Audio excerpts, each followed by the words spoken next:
Bismillahirrahmanirrahim. Alhamdulillah. Wa sallallahu wa sallama ala rasulillah. À travers le récit de la création d'Adam, paix sur lui, et la parabole qui implique Satan, Adam et les anges, Allah nous offre une leçon profonde. Leurs actions, leurs attitudes et leurs conditions nous enseignent comment nous devons nous comporter, ce que Dieu attend de nous et surtout ce qu'il nous faut éviter. C'est une invitation à contempler notre place dans la création, à reconnaître nos responsabilités et à nous orienter vers la guidance divine. Dans cet épisode, nous nous concentrons sur Adam, l'être que Dieu a chargé comme mission d'être un califat, un dirigeant sur terre, et pour cela, il lui a fait don de la connaissance. وَإِذْ قَالَ رَبُّكَ لِلْمَلَائِكَةِ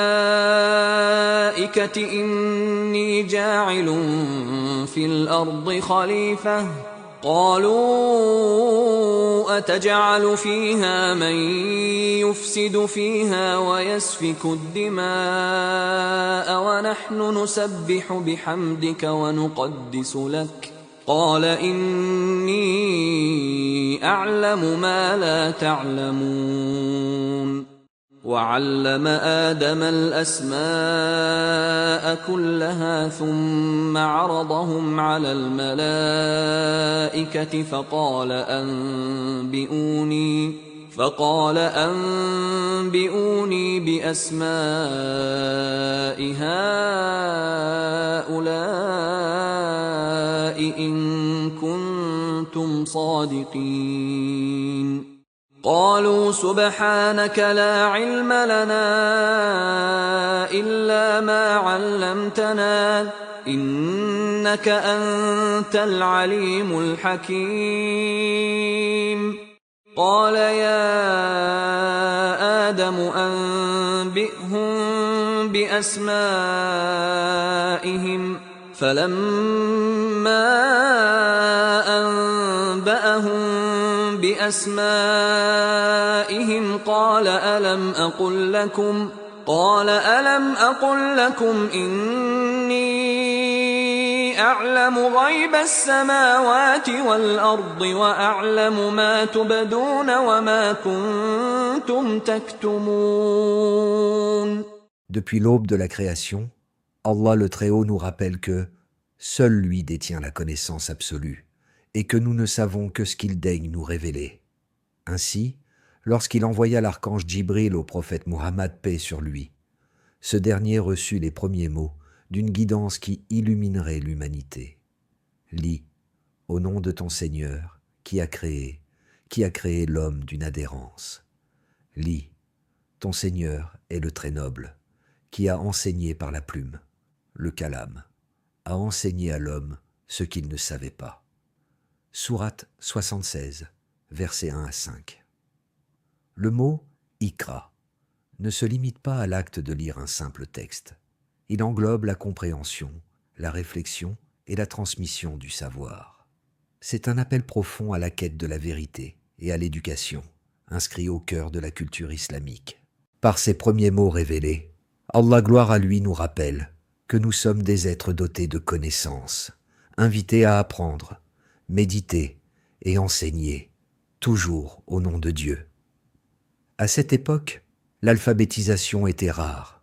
Très peu savaient lire et écrire. Seules certaines catégories de personnes, commerçants, scribes ou membres de tribus juives et chrétiennes, détenaient ces compétences. La culture arabe se transmettait essentiellement par la mémoire et la parole. Poèmes, généalogies et récits tribaux voyageaient de bouche à oreille, sculptant les esprits par le souvenir plutôt que par l'écrit.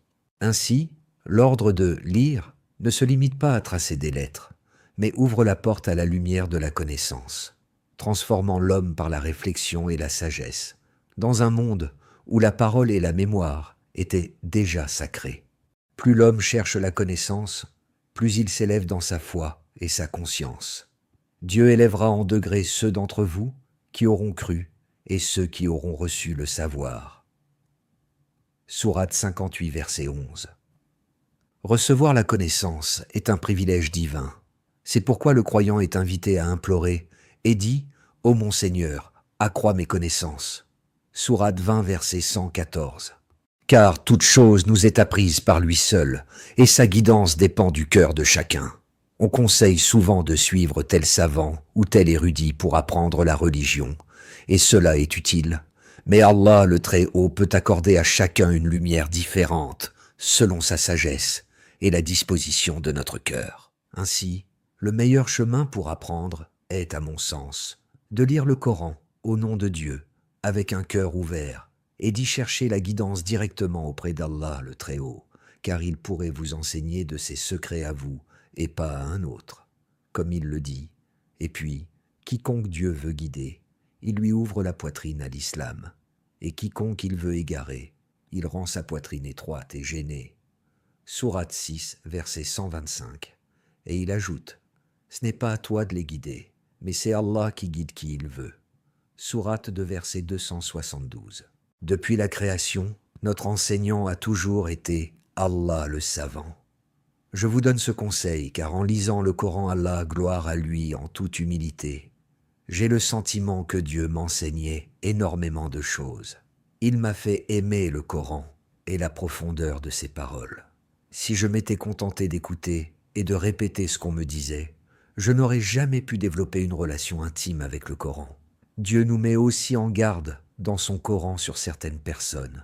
هو الذي أنزل عليك الكتاب منه آيات محكمات هن أم الكتاب وأخر متشابهات فأما الذين في قلوبهم زيغ فيتبعون ما تشابه منه ابتغاء الفتنة وابتغاء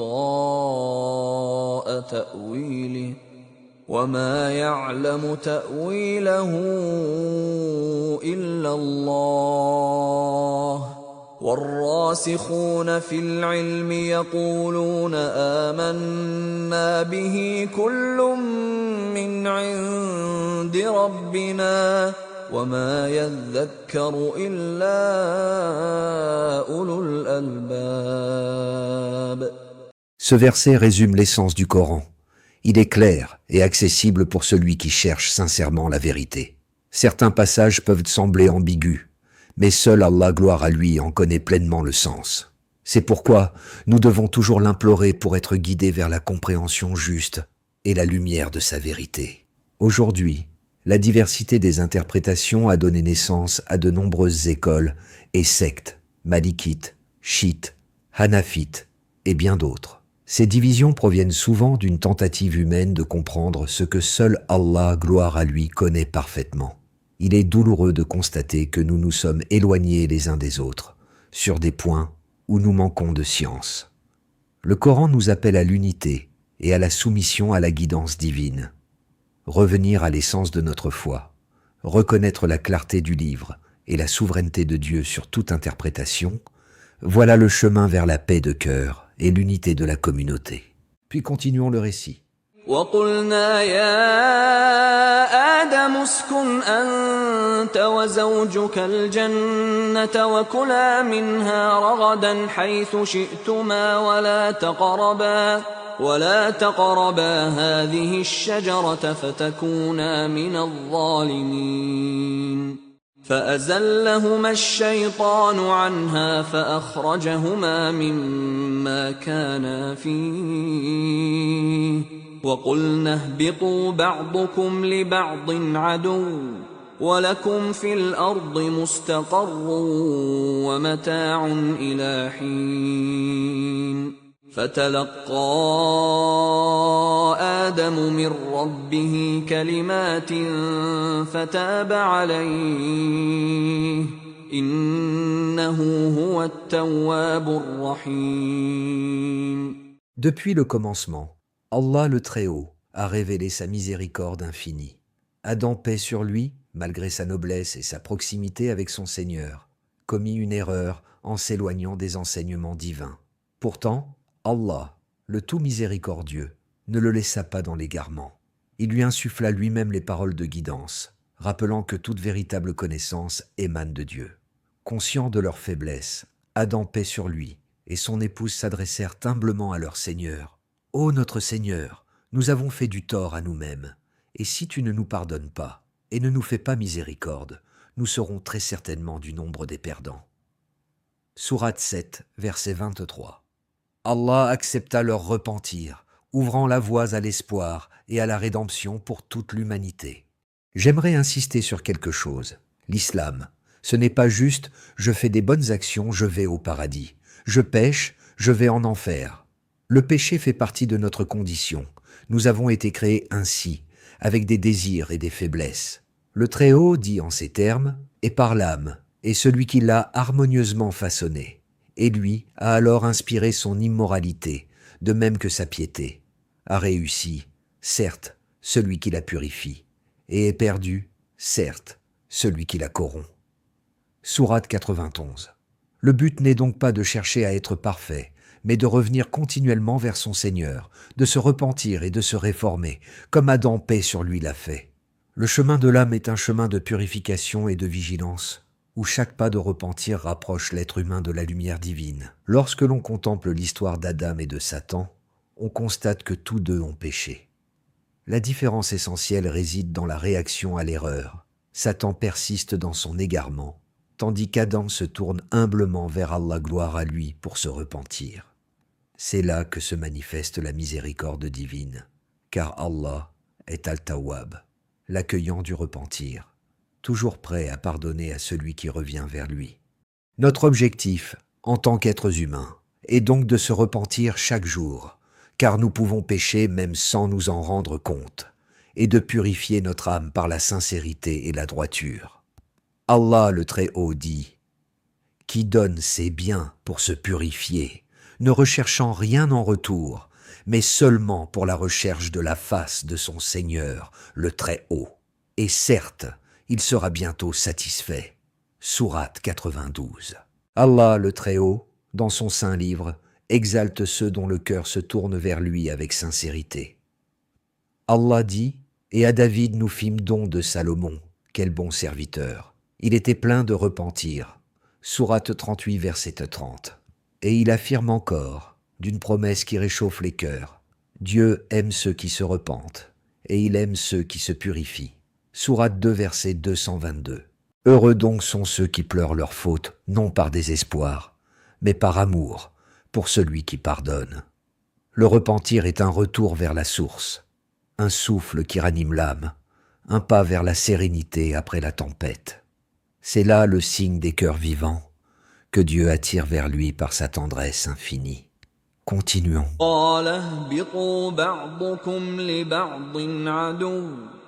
ولكم في الأرض مستقر ومتاع إلى حين قال فيها تحيون وفيها تموتون ومنها تخرجون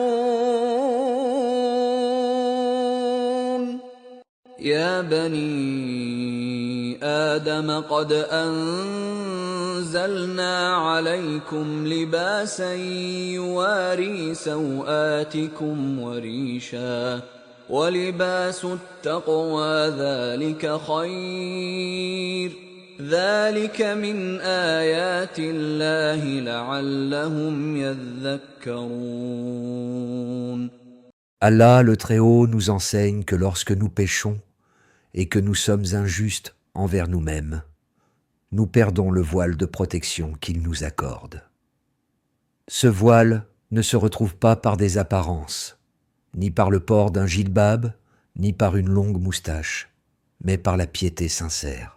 La piété habille le cœur et l'âme, et c'est ce qui compte le plus, car le jour du jugement, ce ne seront pas nos vêtements ou notre apparence qui parleront, mais nos cœurs qui témoigneront devant Allah de ce qu'ils ont acquis.